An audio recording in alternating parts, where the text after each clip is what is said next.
Hey, today I'm here with friend of the show, Sina, Rahmani.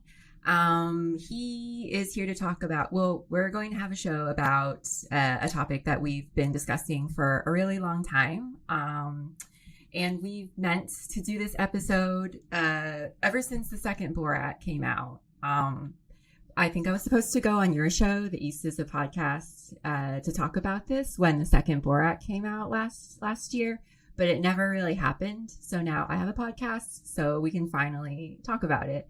And the topic today is our mutual hatred of Sacha Baron Cohen. Yes. Yes. So, Tina, actually, before we get into that, why don't you take a few minutes to introduce yourself? My name is Sina. I host The East is a Podcast. That's kind of my show. I also produce a couple of other podcasts on the side. I did my PhD in comparative literature. Partly, I was interested in the kind of history of Orientalism and questions of representation and power and language and culture. And, those are, nonsense ways of putting it. But essentially, like, one of the things that I had done early on from my academic career that I kind of stopped towards the end was kind of the critique of representation, critiques of stuff like this, like Orientalism and popular culture. My first sort of published article was on, like, the Iron Sheik, the wrestler from the 80s and the 90s, the Iranian wrestler from the 80s and the 90s. And, like, that, to me, was kind of like a mode of my work for a long time. And I just kind of put it away. So I'm happy to be back. I'm happy to be on this show. This is a great, exciting show. I'm very happy for you, Amanda, that you have this show. Thank you. Thank you for producing it. Sina is also my producer. So, yeah, thank you. But yeah. So you and I both come from a background of Middle East studies.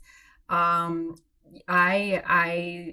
studied Arabic, and Middle East studies was what I studied when I was an undergrad and grad student. So we both come from this background of sort of interrogating circulation, like production and circulation of knowledge and representation. So I think when you and I both see Borat or Sacha Baron Cohen and the characters that he plays, his role in The Dictator, you and I kind of see it in a way that's a little bit different than how an American audience would see it. So I think we come from it from a very Saidian perspective, and we sort of interrogate the Orientalism behind it, and how these images kind of fit into a larger circulation of images that are part of this culture industry or this propaganda industry, and how that kind of reinforces U.S. geopolitical aims, right? Yeah.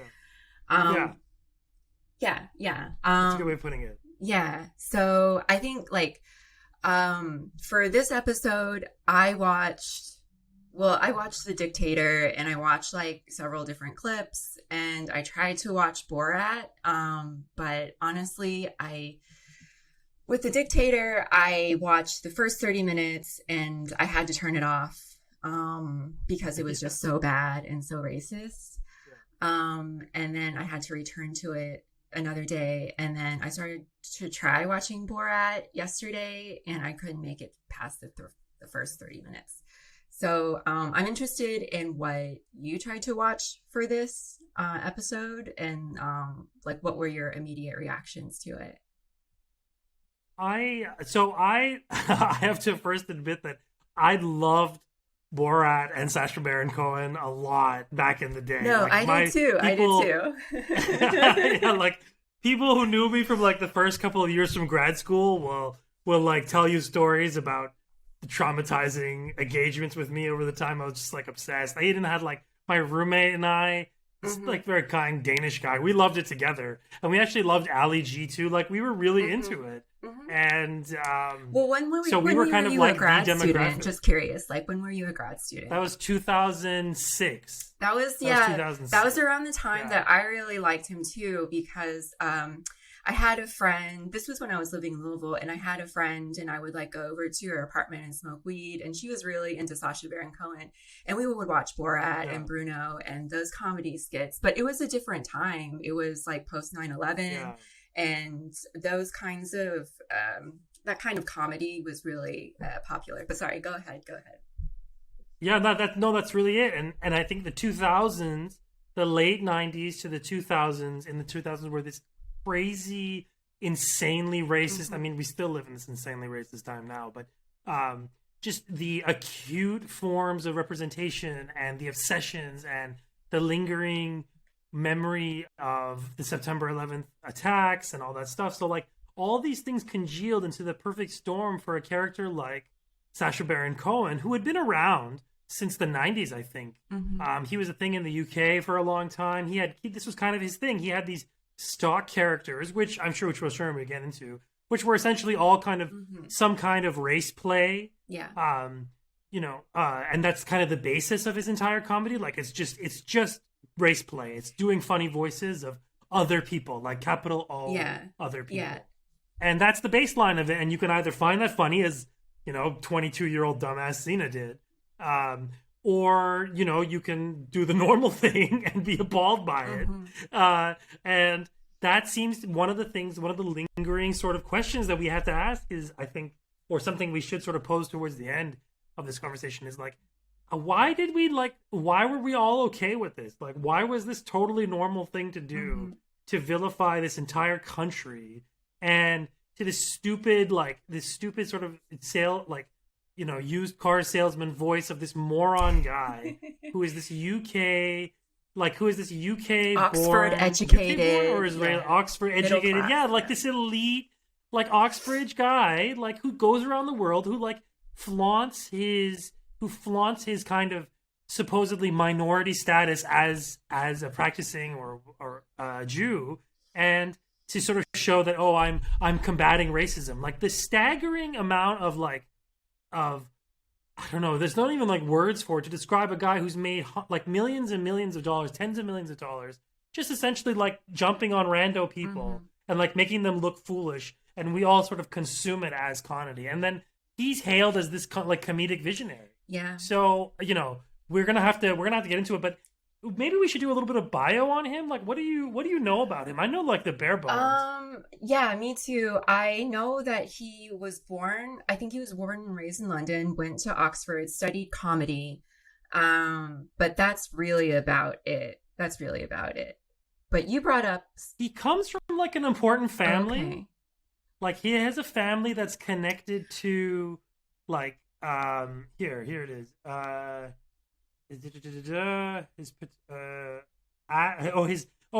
Baron Cohen's cousins include autism researcher Simon Baron Cohen, who's a British clinical psychologist and a professor of developmental psychopathology at the University of Cambridge, and playwright Dan Baron Cohen, who lives in Brazil, and filmmaker Ash Baron Cohen is an English filmmaker. So this guy is mother Israeli, obviously the most something? well known. Isn't he half Israeli? His mother his mother was born in Israel. Okay. His mother's Daniela Naomi Weiser, and his father is a London editor turned clothing store owner. Was born in London and raised in Wales.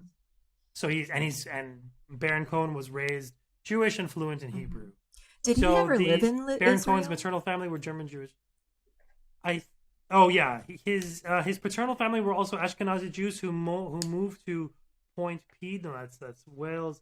His maternal who lived in Haifa, trained as a ballet Germany dancer before fleeing the Nazis in 1936.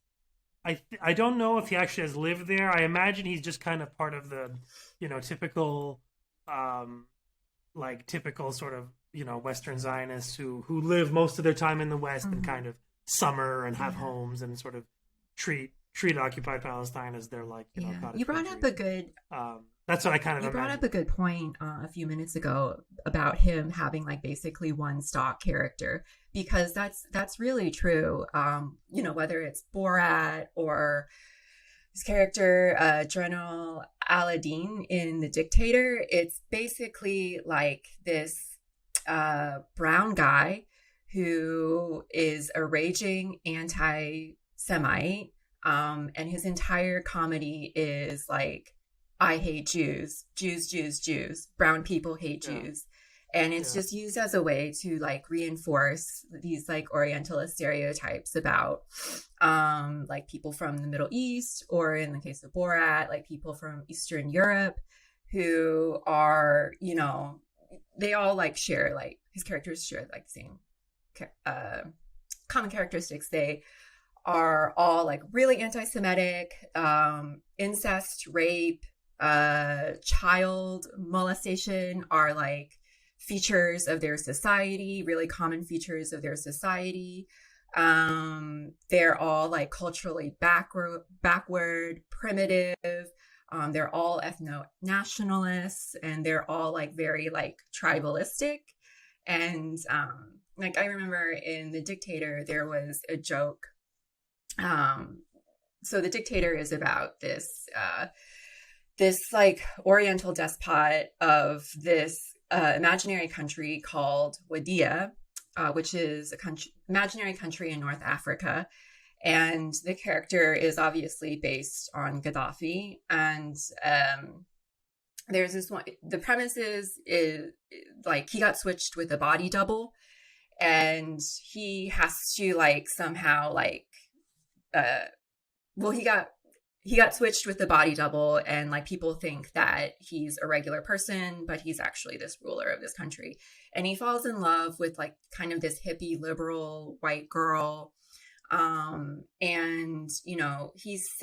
he says to like another guy from Wadia, he says, well, she dates people from other ethnic groups.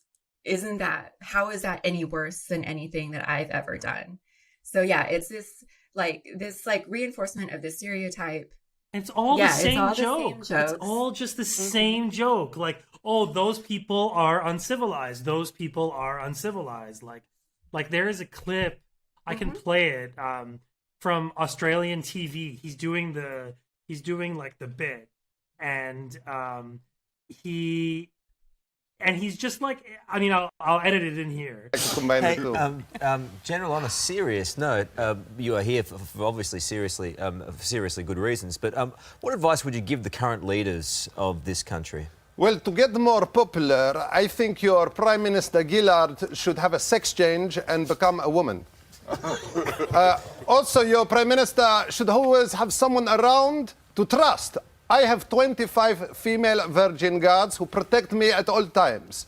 I know that they are virgins because I check their virginity every night with the head of my penis. But you have a lot of scandals here. A slippery Pete.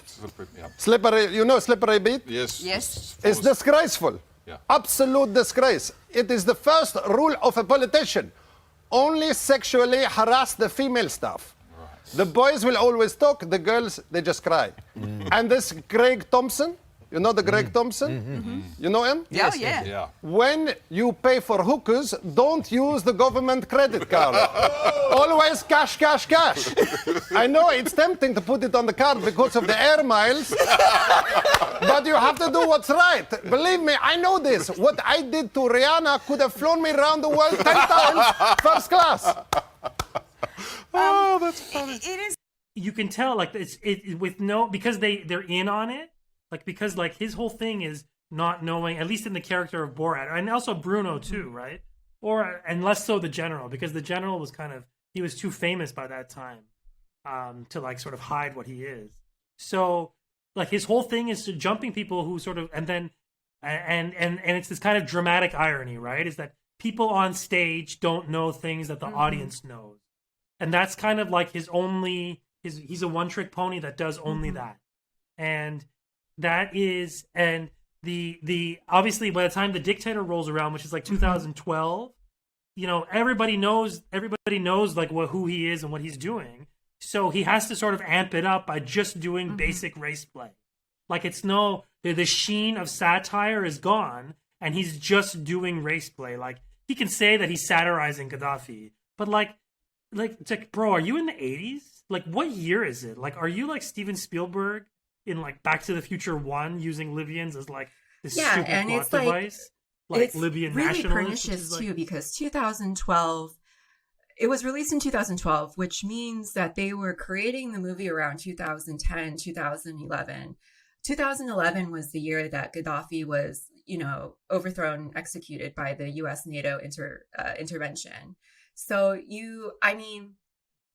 it's not just a movie. It doesn't exist in this vacuum, right? It exists in this like larger like political landscape. And, like you and I know that Hollywood is part of this like culture and propaganda industry. And historically, it has, like sort of created support for U.S. intervention and like U.S. geopolitical aims. So you kind of have to situate that movie within that context. And when you do, it's really disgusting, and it completely changes the way that you look at it, and completely changes the way that you watch this movie. Because if you portray all of these people, these Arabs, as tribalistic and just naturally prone to ethno-nationalism, then you think, oh, well, like any society that they create for themselves is just going to like devolve into like tribal feuds, and like they can't rule themselves, they can't like have a state to themselves. And so it creates support for U.S. meddling and U.S. intervention. Yeah, no, and it's exactly it. Like that guy was making this movie like as the plans to overthrow Gaddafi were like being hatched and like being put into action. Like we know that an entire array of Western forces in collusion with certain powerful, wealthy Gulf states, they helped sort of orchestrate much of what we know as the so-called Arab Spring. And part of that sort of advanced, I would say, cultural guard most certainly involved actual like pre fabricated, I want to say, like documentary pieces. Like if you look online and you look for like documentaries about Syria, it's like 2012, 2013, 2000, you know what I mean? It's like they just popped them out right there. Yeah. So you're really telling me that there was like all these people with all these connections inside Syria, like the people who got the Academy Award for the fucking White Helmets documentary, they never stepped foot in Syria. There were two white people who essentially edited it. Like they essentially edited footage that was given to them by God knows whom, right? And so like this is to situate Sacha Baron Cohen's career. I mean, in that like there's so many levels of wrong in this guy's fucking CV, like so many. Like forget the abject racism, forget just the hate, this merchant of hate and racism that his life is, that like his career sort of is the embodiment of. Like beginning early on with like Ali G, like Ali G, he is doing blackface.